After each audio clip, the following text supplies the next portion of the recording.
What's going on, everybody? Welcome back here today to another episode of this week's Fan Mail of the Week Q&A, everybody. Welcome back to another awesome episode. Jesus Christ. We are smack right dab in the middle of January, and things could not be as worse as they already are due to the weather being freaking shitty. But needless to say, I really missed the summer, so I really hope you guys enjoy this week's episode all cozied up in your houses. Unless, of course, like you live in Florida or anywhere down south, you sons of bitches have some good-ass weather, you son of a bitch.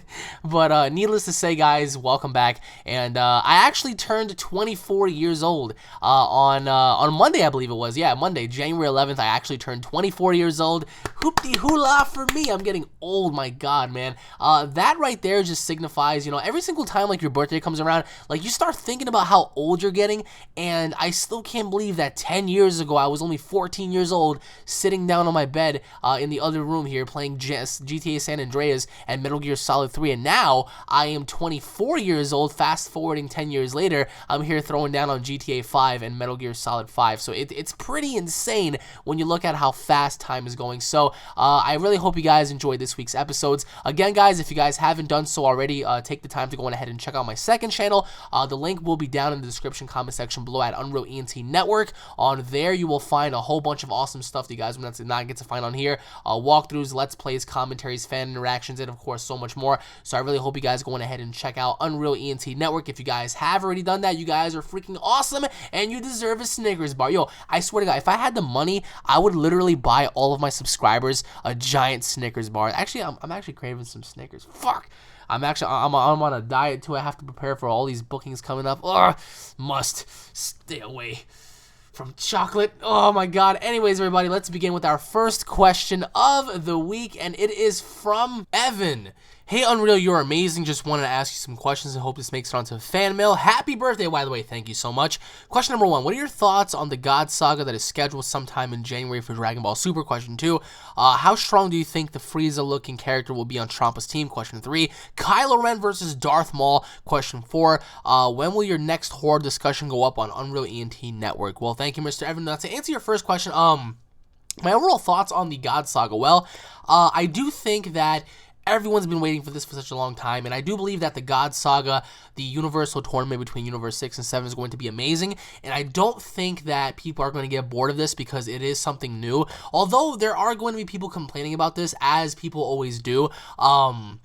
But needless to say, I do believe that this God Tournament is going to be amazing, and I do believe that this is going to be something that's going to take Dragon Ball Super to the next level because we've never seen a 5-on-5 before. Now, I am very curious to see, you know, how well the other fighters, you know, fare off against Goku and Vegeta. I really want to know, like, how strong Piccolo's become. I really want to know how strong Majin Buu has become. So for me personally, I'm really looking for. I'm so looking forward to seeing the overall outcome between Vegeta fighting between Piccolo and everyone else. So for me, my overall thoughts are this. It's definitely going to be better than the Battle of Gods arc. It's definitely going to be better than the Resurrection F arc. And I do believe as well that Dragon Ball Super's, you know, Universal God Tournament, I do believe that the overall, like, just expectations are going to be high. And I do believe it's going to deliver. So the one thing that I really hope for, and this is just me, of course, I really hope to see the return of either Gogeta or Vegito, because, like, again, Gogeta and Vegito would be absolutely amazing to see, at least return once. We haven't seen fusions in such a long-ass time, so for me personally, I do believe that if they were to debut one more time, I do think they would be ultimately put to the challenge because, of course, we do have, you know, other fighters on the other team that do possess abilities that can, you know, challenge them. And needless to say, I would love to see how someone like Vegito or Gogeta would fare off against Beerus and stuff like that. So, and the fact that they have, you know, God energy within them, they can become Super Saiyan gods and stuff. That would be amazing. So, for me, my overall expectations are going to be very high because I already know that going into this, it's going to be amazing. Needless to say, I think that we already know that Universe 7 is definitely going to win. I do think Universe 6 is definitely going to, you know, put up a huge fight, but again, I do think Universe 7 is going to win. But my overall thoughts and expectations are going to be just, I just can't wait. I mean, I am personally just waiting to be fully done with the Resurrection F arc, just going into this, because I really cannot wait to see what they have planned for this. So Now, to answer your second question, how strong does the Frieza-looking clans member look on Champa's team? Well, he does look very intimidating. Of course, Vegeta mistaken him as Frieza. They both actually mistaken him as Frieza when they first saw him. So that's just more than just a coincidence, because overall, like, he does look like first form Frieza, except I believe he looks much more menacing. When I saw all of these characters, the first thing I thought about personally was Xenoverse, and I was like, holy shit, like this is Xenoverse right here. Like they're copying the freaking Xenoverse character creation styles, and they're implementing these characters and stuff. Not that I have a problem with that, but again, it just reminded me of the create your own character option from Xenoverse, and I was like, you know what? Needless to say, whatever it is, it looks pretty cool. Like either way, so I do think that the Frieza Klansman is going to be a very strong character. I do believe he's definitely going to bring the fight to Goku and Vegeta and everyone else. Do I believe that, you know, he is going to possess a godlike, you know, golden energy? Probably not. Remember, like, people can't seem to, like, just stress the fact that and ultimately understand that the golden form that we saw Frieza in, that was only Frieza. Frieza specifically chose the color gold. That doesn't necessarily mean that this Frost character, or whoever he is also going to choose gold. So he might turn red, he might turn blue, green, orange, yellow, white, black, who knows. But ultimately, gold, I think, is something that we won't see. But how strong is he? I think that once he fully transforms and powers up, I do believe that he is going to be extremely powerful. Perhaps maybe on the level of a Super Saiyan God. Probably not a Super Saiyan God Super Saiyan, but again, a Super Saiyan God. So... and what I mean by that, of course, is the red level.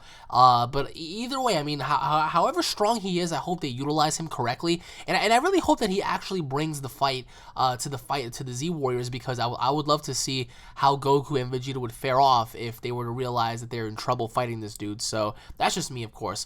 To answer your third question, Kylo Ren versus Darth Maul. Well, I would have to go with Darth Maul on this one, only because Darth Maul's saber skills are just unreal. Like, this dude can freaking fight. So I do think in a situation, if Kylo Ren were to fight Darth Maul in a saber-like battle, given the circumstance that Kylo Ren lost to someone who was inexperienced, which was Rey, I think Darth Maul would just tear Kylo Ren apart, man. Like, Darth Maul possessed some freaking awesome-ass martial arts-like type fighting skills. Like, this dude was able to do kip-ups and stuff. He was able to do, like, so many awesome things, and I do think that... well, think about it. Like, I do think that if they were to encounter each other, first of all, it would be a war of words, and then I think Darth Maul would be the first one. Actually, you know what? No. I do think... no. I do think Kylo Ren would be the first one to draw the saber. I do think he would be the first one to draw his saber out, and I do believe Darth Maul would go follow second. So, but in terms of them fighting and using, like, you know, saber skills, Darth Maul would wreck Kylo Ren. But, when it comes to the Force, however, I do believe that Kylo Ren has more experience with the Force than Darth Maul, so I do think he would use that to his advantage. But in terms of, like, one-on-one saber skills, man, I'm sorry. I think Darth Maul would wreck Kylo Ren. And I noticed that you have a Kylo Ren picture as your profile picture too. So, and to answer your fourth question, when will be the next horror discussion going up on UnrealEnt Network? Well, I was planning on doing several more later on next week, so you can expect more. If you guys haven't checked out my horror discussion playlist on UnrealEnt Network, you guys might want to go ahead and check it out. I have, like, some really awesome stuff on there that you guys might want to go ahead and tune into. Some really awesome and very interesting topics and stuff from all that is horror movies and stuff. So if you guys are horror fans, check that out. But my next one will go up very soon, and it will have to do with Halloween Returns, just to let you know. So once again, Mr. Evan, thank you for the questions, and I hope you have a very, very awesome day, bro. Now, of course, moving on to the next question, which is from 733ism. Yo, Alex, here are my questions for your Q&A next week. I hope you are having a day. Well, I hope that I'm having a day as well. I'm pretty sure you went to imply good in there, but thank you. Question number one, if you could rewrite a DBZ movie, which would you choose and why? The one DBZ movie I would rewrite is Wrath of the Dragon. I would have it to where all the heroes and villains from Dragon Ball to Dragon Ball Z fight in a monster of a tournament to determine the fate of the universe, and at the end of the tournament is where I would introduce Beerus and Whis into the series. Question two, if you could do a crossover with two anime series, which ones would you choose and why? Mine would be Pokemon and Yu-Gi-Oh! Question 3. What do you think of the Insidious movies thus far? If you had to end the movie series, how would you end it and why? Those are my questions. Peace. Thank you, man. Well, to answer your first question, The one movie I would rewrite personally for me would be Bio Broly. Bio Broly was the worst movie amongst all of them, so I would do it to where instead of having him be Bio Broly, I would have it to where Broly actually died in the second film completely, and in the third movie he would be in hell. He would be wreaking havoc, just tearing everything up, destroying everyone like Cell and Frieza, like just completely running rampage down there. And I would have it to where, of course, King Kai sends Pikkon and Goku down there to calm him down.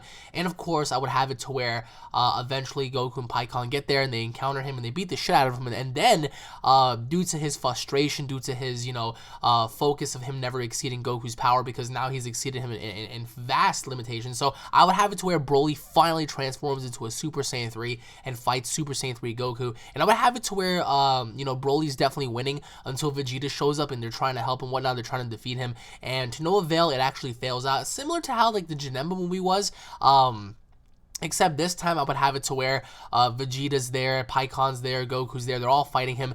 And again, I would have it to where Vegeta and Goku fuse into Gogeta, and I would have it to where Gogeta fights off Super Saiyan 3 Broly. But I wouldn't do it to where Gogeta completely massacres him. I would do it to where, like, Broly is kind of cunning in this area. And what I mean by that is, like, he's trying to blow up hell. He's trying to, go up to King Yama's place. He's trying to blow all that shit up. And eventually he creates, like, a portal to where he almost escapes, and Gogeta actually shuts it down. He destroys the portal, and then I would have it to where we have the final clash between Broly and Gogeta, and then Gogeta completely massacres him, and that would be the end of the movie. So the reason why I say that is because I would definitely have it to where Broly would be reintroduced as a Super Saiyan 3, or at least a higher power than how he was before, and really giving the Z Fighters a run for their money. And seeing Gogeta versus Broly wouldn't be that bad of an idea, because I think it would be worth a lot more than just how we saw Goku versus Broly, or maybe Gohan versus Broly. So I think having Super Saiyan 3 Broly appear, because he appeared in Raging Blast 3 and shit like that, so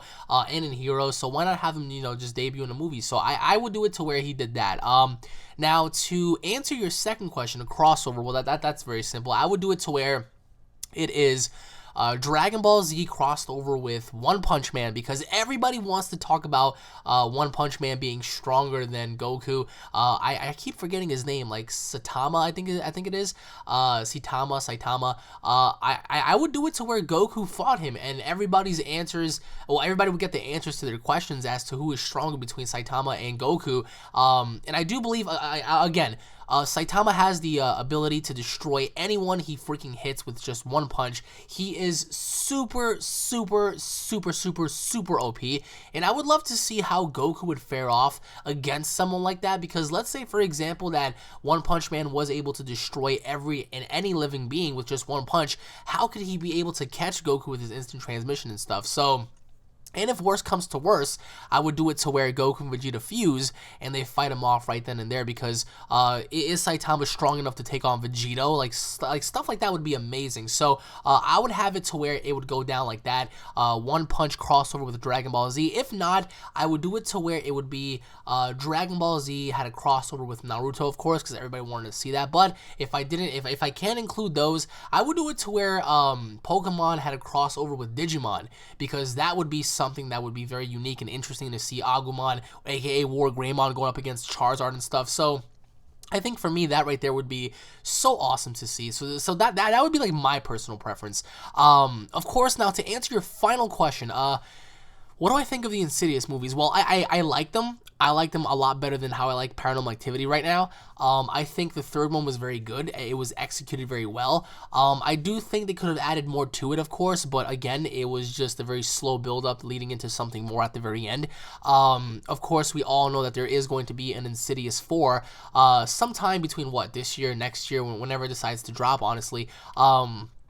And when that happens, that's going to be really awesome, because I cannot wait to see how that's going to play off, because some people are speculating that, the demon from the first movie is going to return, and there's just so many, twists and turns happening. So, but needless to say, as of right now, if I had to end off the franchise, I would do it to where in Insidious 4, we have the old lady. I keep forgetting her name. I would have the old lady just like completely die off. I would have it to where she gets killed somehow by the demon or whatnot, or something happens, and I would have it to where, you know, that were to go down and she were to die. But she wouldn't die in vain. I would have her do something heroic and then let her just, you know, fade away into like the night or whatever. So I would kill her off and have her like finally rest in peace. But I wouldn't have it to where, you know, she's like completely like just slaughtered off. I would have it to where she sacrificed herself to save someone, and ultimately she paid the price with her life.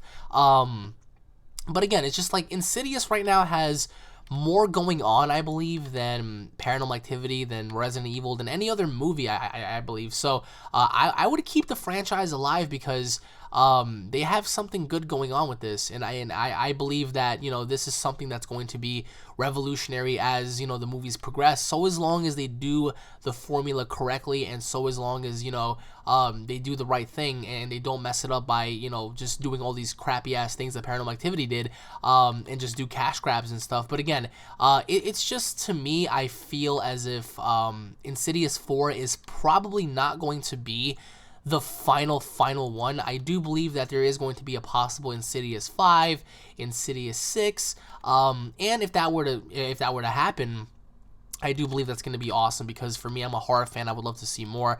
But for me, as of right now, my personal ending would be, you know, to where the old lady, the one who's able to prophesy stuff and whatever, like I would have her just completely die off via sacrificial, you know, methods. So but once again, my friend, thank you for the questions, and I hope you have a very, very awesome and wonderful day, bro. And now moving on to the next question, which is from Oscar Sanchez. Happy birthday, Alex. Thank you, bro. I hope you had loads of fun. Thank you for recommending Unreal ENT Network. By the way, it's really fun. You played with my cousin on Rainbow Six on there. So here are my questions. Oh, well, thank you, man. Tell your cousin I said, what up? Question number 1, what are your thoughts on the Black Ops 3 DLC coming? Question number 2, what are your thoughts on Star Wars Episode 8 and DayZ saying the script is better than 7? Question 3, what are your thoughts on Cell having the skill to become a Super Saiyan God? Or I was like Super SA? What the hell is Super SA? Question number 4, do you think Godzilla 2016 will tie in with Godzilla 2014? Question 5, what are your thoughts on Raikon versus Beerus? All right, well, thank you, my friend. I mean, I greatly appreciate the message. Well, to answer your first question, the DLC coming out February 2nd, well, you guys can go on ahead and expect lots of zombie videos from me. Yes, February 2nd will be the day where I will be playing just freaking Black Ops like crazy. So if you guys want to go on ahead and throw down with me, just simply join my lobby. I mean, some people just, they have a hard time understanding that. I have played with so many of you guys on Unreal ENT Network. If you guys go to my second channel and you look, I've been playing with so many people on Black Ops 3 off screen. I've been playing Rainbow Six with people. I've been playing all sorts of games with people on there, and all you have to do is just simply join my lobby if you have me as a friend, and if not, that doesn't matter. All you have to do is just like look to see if I'm on, and if I am in a lobby, just simply join, because I'm always in a public lobby. So you guys can go ahead and just join my lobby, and then we can either play multiplayer, or if the party is small enough, we can go on ahead and play some zombies. So for Black Ops 3, I will definitely play zombies, and right now I am inviting all of you guys, whoever wants to play, go on ahead and jump alongside with me. We can go on ahead and do that, especially JR Saiyan. I really hope he's watching this and listening to this. JR Saiyan, I really hope that he joins, because he's been wanting to play Black Ops for such a long ass time with me. I've played with him here and there, but I really want to throw down with him on zombies, and I think that'll be awesome to have Paul on there as well and stuff. So if you guys want to go on ahead and join, just join. But the Black Ops 3 DLC looks awesome. I cannot wait for the Zombies DLC pack, because that is actually very intriguing, like the way they're playing it off and whatnot. So I'm very excited for it. I want to see what kind of, you know, special features they have going on. I want to see like what they have to offer and whatnot. So although the multiplayer maps, again, I am not too excited for, because I wasn't really a multiplayer guy in terms of like player versus player. I'm more of a zombies guy, but needless to say, I am still, you know, ready to take on zombies when it comes out. So that's going to be super fun, because it's going to be like in this giant ass castle and stuff. So who doesn't want to be a part of that? So if you guys want to go on ahead and play alongside with me, just let me know. To answer answer your second question, now Daisy really said that she said, you know, she was rereading the Star Wars Episode 8 script, and she is praising it. Now, although we don't know all the info going into this, Star Wars Episode 8 is going to be amazing.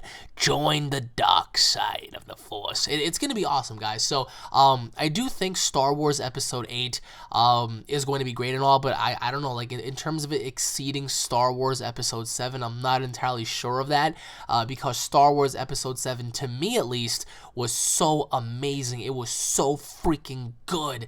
And of course, other people out there might, you know, beg to differ, which I don't really have a problem with, but again, I really hope that they, you know, just far and exceed Star Wars Episode 8, because I do think that going into Star Wars Episode 8, it does have a lot of potential, because now that we have found Luke, what's next in terms of Kylo Ren's training with Snoke, what's next with, you know, Rey's training with possibly Skywalker and whatnot, and I do believe that she is related to a Skywalker, perhaps maybe Luke, so we will get to dive on into her origins and whatnot, and we're going to get to see Kylo Ren recover and stuff like that, so it's going to be super awesome to see. So, like, my thoughts on her praising the script, I mean, if she is praising the script, can you imagine how awesome the movie must be already? Even though I do believe that they're currently shooting the movie and whatnot, needless to say, I really can't wait to see, like, what's coming, because I expect to see Snoke, I expect to see the return of Kylo Ren, I expect to see the return of Rey, Finn. I do believe Finn is going to have, like, some mechanical features in his body, because after all, Kylo Ren seemed to have had, like, just slashed his entire spine. I mean, the poor kid, I swear to God, that was such a brutal scene. There was a rumor that, you know, Han Solo was scheduled to return as a ghost, or as a flashback into Kylo Ren's head. So Kylo Ren, as he's undergoing whatever he's undergoing, he's going to have flashbacks of his father and stuff. So that's going to be very interesting. But needless to say, Star Wars Episode 8 is going to be amazing. To answer your third question, thoughts on Cell having the skill to become a Super Saiyan God? Well, my counter question to people who don't believe that he can become a Super Saiyan God is, why not? He does have Saiyan blood in him. He does have the cells of Frieza in him. So who's to say that he does not have the ability to ultimately get defeated by a Super Saiyan God, and then recovering the traits needed for him to learn that, you know, necessary skill. For example, when Goku took Cell on King Kai's planet and the planet blew up, Cell was able to learn and master the instant transmission attack due to Goku pretty much using it right then and there. Cell was able to, you know, extract information on how to use it himself, and he used it and he came back to Earth. So who's to say that Cell's body can't really get adjusted to the Super Saiyan God power, and then therefore creating, like a new form for him? I do believe it's possible. I don't think it's impossible, because some people are just speculating, oh, well, you're gonna have to need, 5 pure-hearted Saiyans, you're gonna have to need this and that. Well, I mean, again, like, Cell is a bioorganism made up of the strongest fighters in the universe, so he does possess their genetics, and I do believe that since he is this hybrid android, he does possess the ability to do that, and I think if he were to go up against the Super Saiyan God and lose multiple times, or at least just lose once, all he needs is just to remember certain things just once for him to copy on over the data that he needs in order for him to transform. I mean, that's at least what I believe. So but is it possible? I don't see why not. Even though, again, it is fictitious. I don't believe that, Cell will ever come back and become a god, but of course it's always fun to speculate. So is it possible? I don't see why not, definitely. To answer your fourth question, my thoughts on Godzilla 2016 tying in with Godzilla 2014, yes, there is going to be a direct tie-in with the events that happened. What I'm really curious on is to see whether or not they're going to add Mutos in the film, because we don't know if there are any other Mutos out there that are still lingering around, like the world and whatnot, like somewhere out there hidden. That would be very interesting if there was a few Mutos in Japan, and Godzilla just so happens to go around there and he encounters and fights off some Mutos over there. That would be really cool. I do believe that do I believe that there are other Mutos out there? Yes. In terms of, like, different appearances, yes, I do believe that they all look different as well. Why would you want to have, like, Mutos return in Godzilla 2016 and have them look the same as they did in 2014? No, I don't like that concept at all, actually. I would like to see where they're, like, different Mutos and stuff. So, That would be a very good thing to see, although some people would say, oh, it's Godzilla 2014 all over again. Absolutely not. I think Toho is going to do a great job remodeling the Godzilla version, the Godzilla movie in their version. But I think fighting a Muto would be awesome, alongside possibly fighting one of the classics. So it's like Godzilla versus Muto versus question mark, who knows? But I do believe that there is going to be a tie-in with the 2014 film, and I do believe that there is going to be a connection with Godzilla and the Mutos in this film. And to answer your final question, thoughts on Beerus versus Raikon. Raikon would lose because Beerus is, far and beyond Raikon. Raikon would be able to put a dent in Beerus's armor, but he would not be able to defeat him. That is until you guys find out what happens with him after, because after his battle with Super Saiyan 3 Vegito, Raikon returns to his planet ultimately, but he does encounter Lord Beerus and Whis, and there is a very interesting moment to where they talk to each other and whatnot. So that I'm actually saving for something else, because Raikon does encounter Beerus. They don't fight, but there is an interaction with those two. So, but if they were to fight, honestly, Super Saiyan 4 Raikon versus Beerus, I would have to go with Beerus on that one, just because Raikon is not ready yet. But anyways, Mr. Oscar, thank you for your questions, my friend, and I hope you have a very wonderful day. And once again, everybody, thank you all for watching this week's episode of Fan Mail of the Week. I hope you guys enjoyed. If you guys have questions of your own, drop them in the comment section below. As always, guys, if you guys are fans, don't forget to subscribe for all the latest news, information, and updates. If you guys enjoyed, don't forget to smash that like button with the power of 10 million Super Saiyan Gods, guys. Leave your thoughts in the comment section below alongside your questions. Again, guys, I appreciate everything you guys do. If you guys have any video format questions that you guys have made for me, drop the video link in the comment section below or send them to me on Facebook, and I will definitely feature your video in a fan mail episode. I always feature videos in fan mail because it's that much easier to get your questions out there. But here's the thing, don't add any copyright music because of course that could be a very bad thing. But of course, if you guys made a video just talking to me or just putting like simple text or whatever, send it to me and I will definitely upload it and feature it in a fan mail video. So once again, guys, God bless you all. I hope to see you guys in the next episode. And on that note, guys, I am gonna go eat because I am starving. Take it easy, guys. Peace.